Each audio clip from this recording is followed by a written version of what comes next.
Hello, I'm Erik Dancy, and in this video, we'll take a look at Arban Etude number 49, one of the Missouri All-State Band audition excerpts. First, let's hear the complete etude.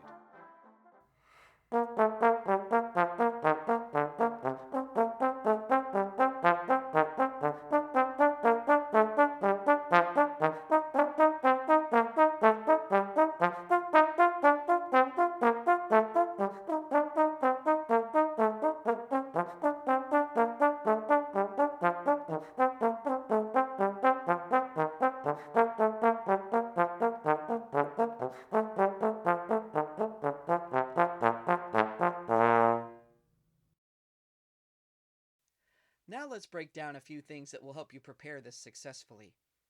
This etude comes near the end of Arban's first studies section of the book. And compared to the earlier studies, we're now seeing a lot more eighth note movement and larger interval leaps through the study, which makes accuracy and consistency that much more important. So just like the last video, please take care of your slide with water and slide lubricant. Now let's look at some specific practice tips. Practice tip number 1. Clear articulation gives clear intention. Again, one of the biggest challenges of this etude is keeping every articulation as consistent as you can.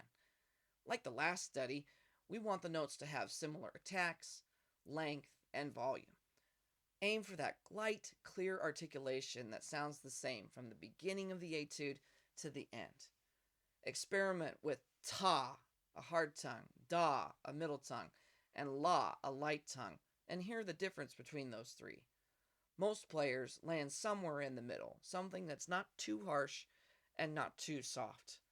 Just remember, though, to keep the air consistent as you blow through all of the phrases as well. Maybe something like this.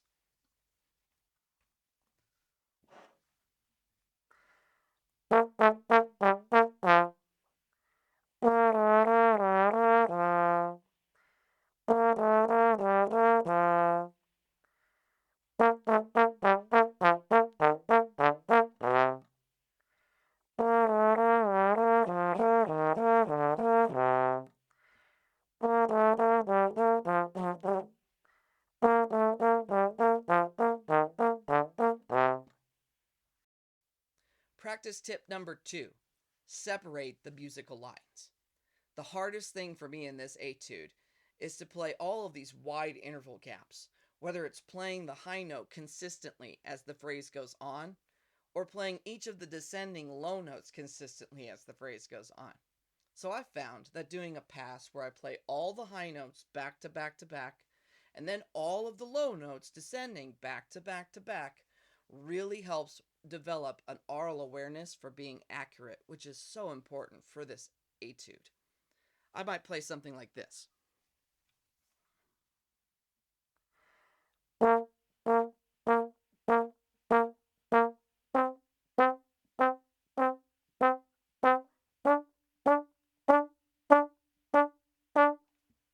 I'll play all the low notes.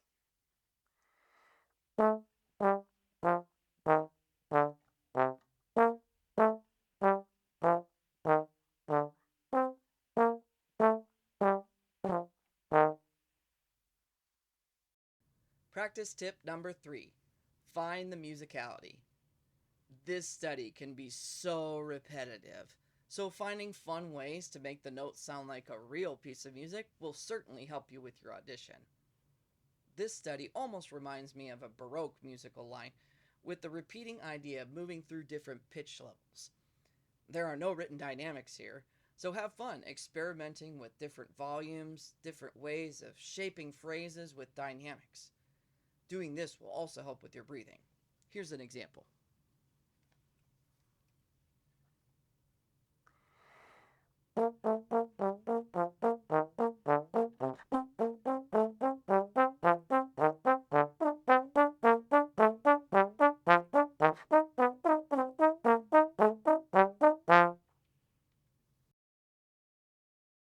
Bonus time, slow down and pay attention to the details.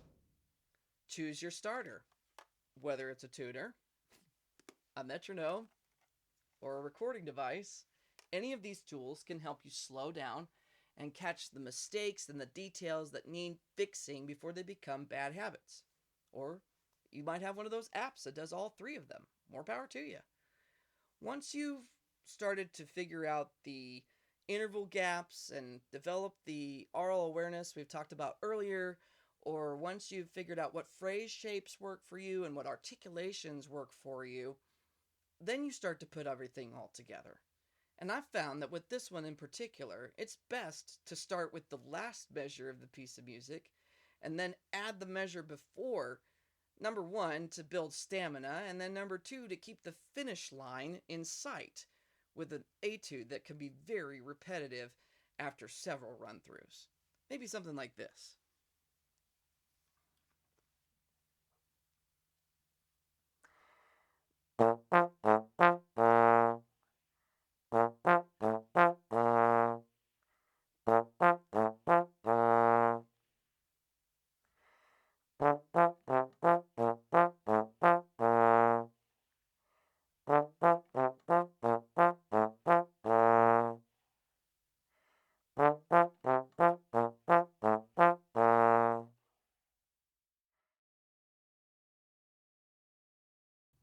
Watching this video alone will not win you the audition.